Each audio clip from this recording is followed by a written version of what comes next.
There's two big scandals I'm looking at right now. Child maintenance service. Just to remind you of the live stream tomorrow with Noel Wilcox, 6 o'clock in the evening. The other one, of course, is the post office and the fallout from that documentary, which has brought all this to the public attention once again.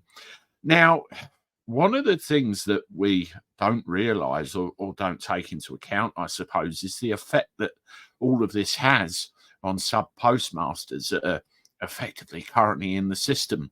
If you think the whole system's unfair and shambolic, then please subscribe to the channel and look up some of my other videos to do with the post office, one of which I'll leave as a link at the end of this video. Now, I have, I suppose you could call it inside information, where I'm getting dribs and drabs sent to me by different individuals, giving me different pieces of, well, insider gossip, I suppose, about what's really going on. I've been sent another piece of text, which I want to read to you to give you another understanding of what goes on inside the inner workings of the post office. So here we go. Listen up, folks.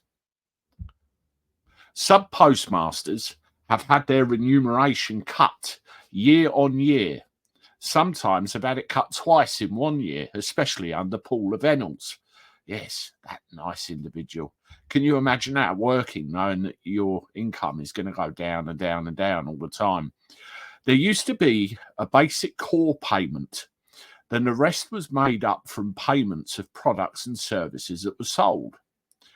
I understand that. When Nick Reed took over, he said he was going to address the problem of sub-postmasters' remuneration. Now, as we know, Nick Reed was grilled by the chair of the Post Office Common Select Committee over Boss's bonus scheme, which the bonus payments were hidden in the accounts sent to government. This week, there was an urgent conference call headed by Nick Reed, CEO of the Post Office, to all current sub-postmasters. On this call, he said there will be no increase of sub-postmasters' remuneration this year. So look at it. He said there would be, and then he's rained on it and broken his promise.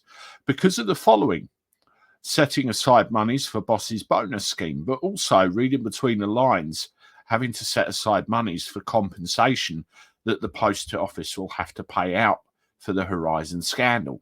So they're looking after themselves. Yet again, the current sub-postmasters are having to pay the price of their mismanagement, in real terms, taking another pay cut. That's the post office's mismanagement. With having to pay employees in the living wage increase in April, and also other increases in cost to run a post office, how is it right that some sub-postmasters do not take home the statutory minimum wage for all the long hours they have to work to run an office?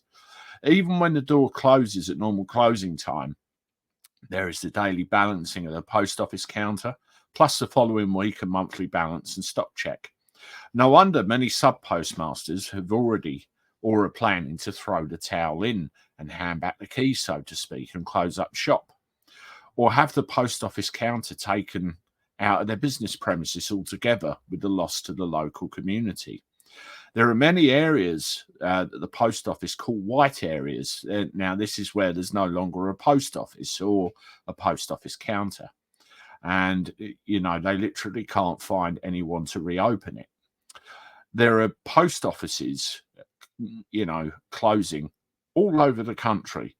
You know, it really is bad. And it's where people have had enough because of the shenanigans of Post Office Limited, you know, what they are doing and the way they are tightening the thumb screws monetary wise and everything else. It really is bad.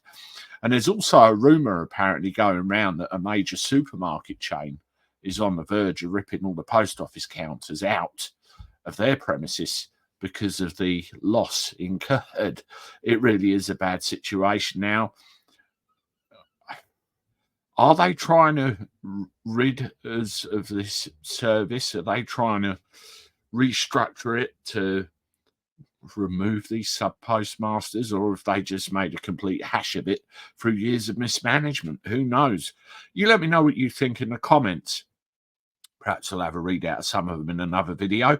If you want to see another one of my post office videos, there's one there for you. And I look forward to talking to you again shortly.